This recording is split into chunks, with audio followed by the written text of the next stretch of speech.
Modding is undeniably able to keep a game alive for decades since the game's release. It can provide fresh content in many ways for players to keep on enjoying the game, whether if it's new armors, faces, items, quests, features, NPCs, etc. The mod keeps the experience fresh most of the time, even if you've finished the game many times before. Case in point, Skyrim. The game has been out for 1,000 years now, and people still keep playing the damn thing with mods, and it just won't die.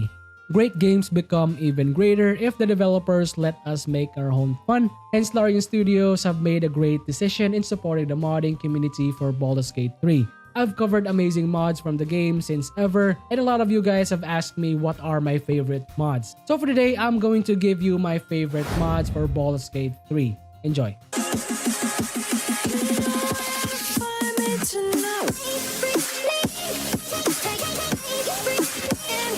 We're gonna kick things off in my favorite list with the gameplay mods. As someone who has spent an unhealthy amount of hours in a game already, going through numerous playthroughs and testing builds, stories, tactics, and strategy, the Absolute Wrath is always there to spice up the combat. The mod never disappoints in changing up the encounters. With the help of literally 1,000 of its affixes and effects, no two combat are certainly the same, as the affixes are generated randomly for each encounters. It can turn easy fights like fighting a pack of goblins into an epic battle. Bosses in honor mode can also benefit from this, making them deadlier than usual. Combat just feels so refreshing, and it always keeps you on your toes. If you want to try being clever and just inspect your enemies before any encounter, unfortunately that won't work. Believe me, I tried. As an added bonus, if you're going to grab the Absolute Wrath, I highly advise you grab my second favorite gameplay mod, which is the Valkrana's mod collection. Both creators did a really cool collaboration, bringing the affixes and effects of the Absolute Wrath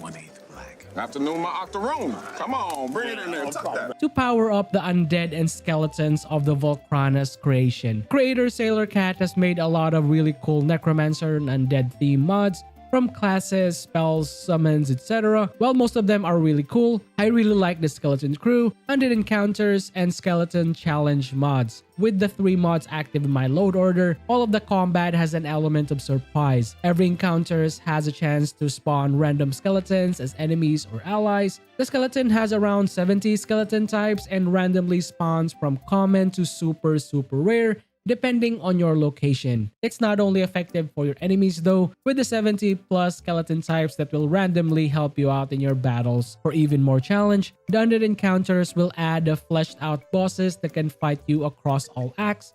Unlike other encounter mods that only has encounters for Act 1, the Undead Encounters actually has new ones for Act 3. So, where does the Absolute Wrath come to play here? Well, as unique as the skeleton assets, they'll also get unique passives and effects on top of the random ones. Some of them are really powerful, so make sure to prioritize accordingly.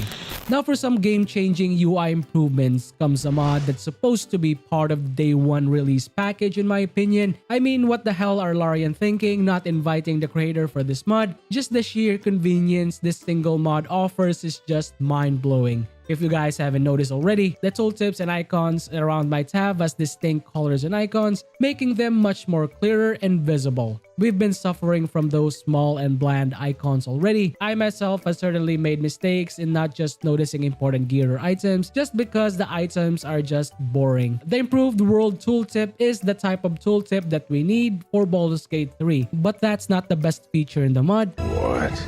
You don't need to press down the show all buttons. That's gonna be the Alt key for PC or the R3 for consoles anymore because it's toggleable with the mod.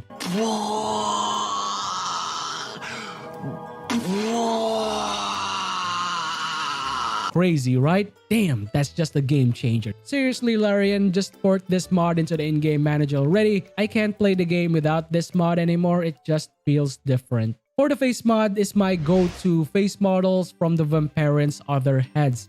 This is my one-stop shop for beautiful faces for my character creation needs. There's a reason why this face mod is responsible for around 80% of the ones that you see on Nexus. The amount of gorgeous models that are compatible for you to customize is just top tier.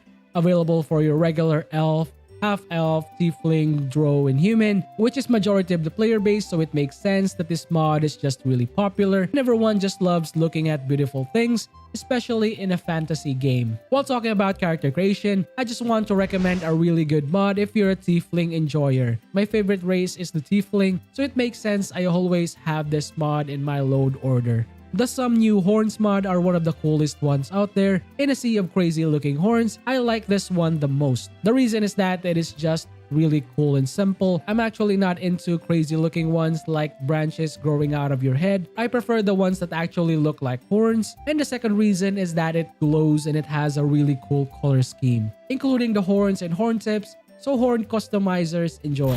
Eye customization has been an important part of RPG, so anyone who spends a lot of time in character creation just to get that exact color or shade is very important. So as my favorite eye customization mod, it is obviously the eyes of the beholder. This is the type of eye mod your girlfriend said don't worry about, but once you check it out, it's the whole package. From a collection of whatever type of eyes that you're looking for, like glowing, aberration, blank, even cat eyes, goat, and dragon, or maybe those starry eyes like those animes that I certainly don't watch on my free time.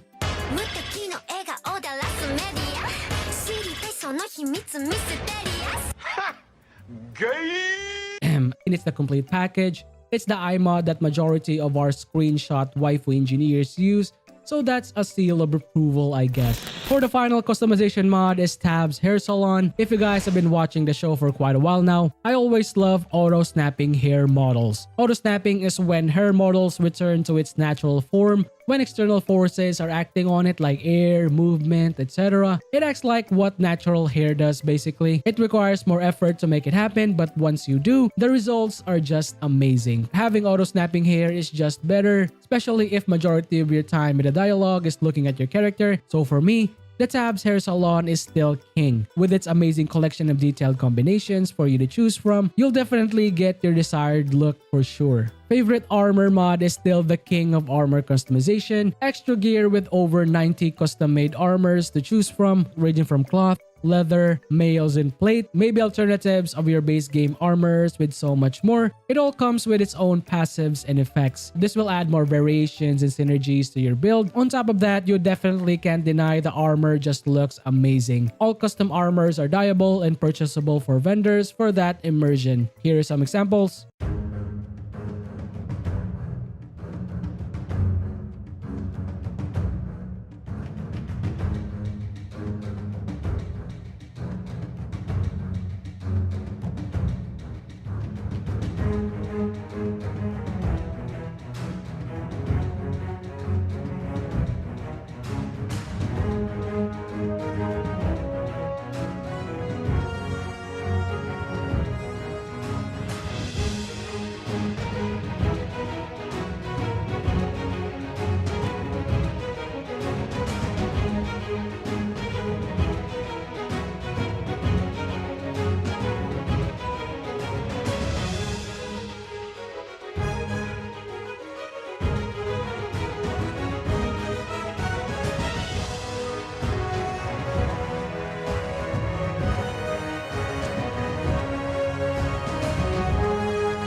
Talking about armors, why not grab another one that focuses on transforming your armors into other ones to just look really cool? Want to not look like a clown with your goofy looking set that you desperately need to equip? Transmog all of that and let your creativity explode with the Transmog Enhanced mod. This is perfect companion for any armor modder because you can basically change into any armor that you like without sacrificing the stats. The mod works with majority of vanilla or modded armor, so you can easily swap out the look to whatever you want. Simply use the item Transmog Appearance, then slot in the items and you're done. All of this is unlimited use, so you can just go crazy. Want to go back to your original armor? Just use the Reset Appearance tool. Simple, effective, and that's all that matters.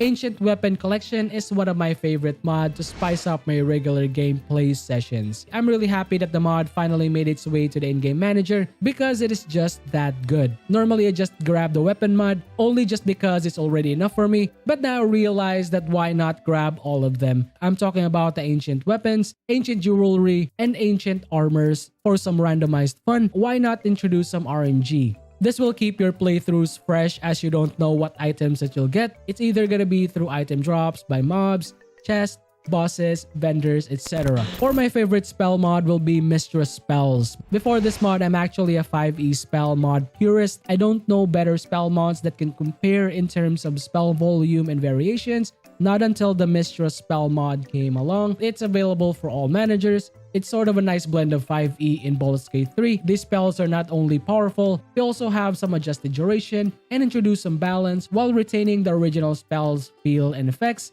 with a selection of 128 spells for you to choose from, available for all spellcaster classes, and some other unique spells for our hybrids, spells that drag enemies to the center, summoning our own dragon companion that has breath attacks, conjuring a powerful storm spear that deals lingering lightning damage, maybe a dust devil that blinds anything in its path. If you're a melee character hybrid, why not zip around attacking 6 targets in a single turn? There are so much more combinations and synergies possible to discover, so good luck. Favorite dye customizations will be the King of Dyes from the focused Baldur's Gate 3 Miraculous Dyes mod. The mod is absolutely insane. The sheer amount of dyes this mod can pump out is next to unlimited. The mod gives you the pledge of polychrome ring that gives you the ability to generate randomized unique dyes every 1.5 seconds while you are still activating the passive. You can select from the chromatism that dyes the same color palette across your armor, while you can also select the potent chromatism that also generate unique dyes every 1.5 seconds,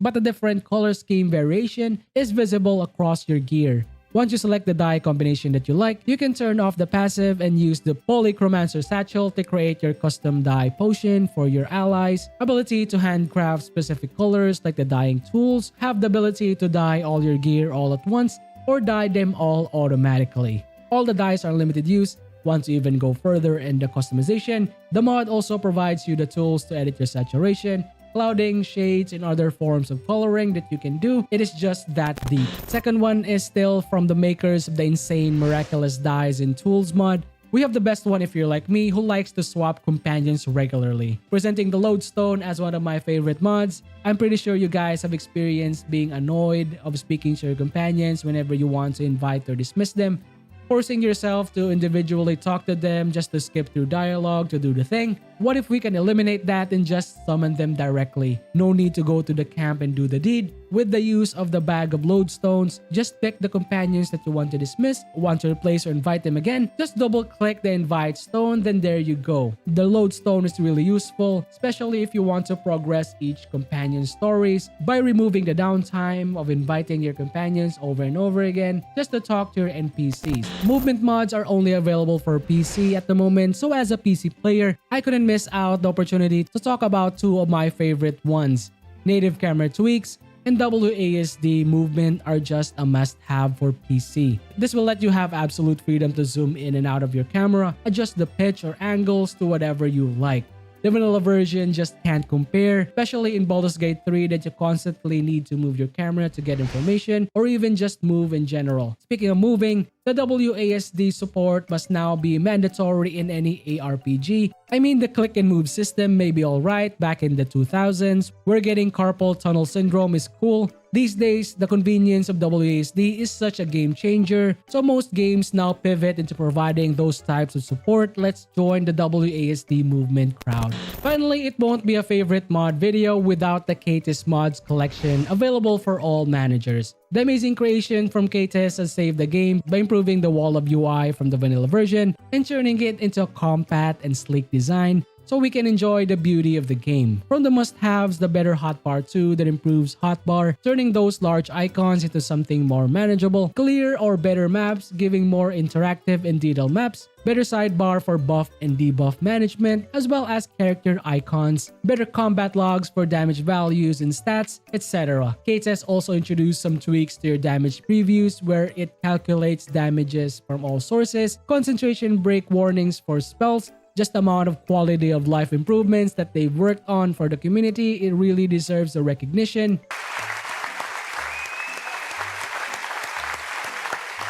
And that's it, guys. Thank you for watching my favorite mod showcase. What do you guys think about the mods that I mentioned? Or have I missed your favorite mod to be added in the list? Would love to know all about it in the comment below. Shoutouts for all the people who subscribe and keep supporting the channel. I really appreciate you guys for all the amazing support. And for all the people who haven't subscribed yet, thank you for watching my videos, and I hope I earn subscriptions in the future. But if you're in today, please don't hesitate to hit that subscribe button. It really helps me out a lot. Want to know what are the top mods for October or the previous months? Or maybe an ultimate comprehensive list of the best mods that you need to grab for PC, in-game, or consoles? Just click these videos right here. Finally, that's it for me. I'll see you soon. The next Master Box Show. Peace out. Bye, guys.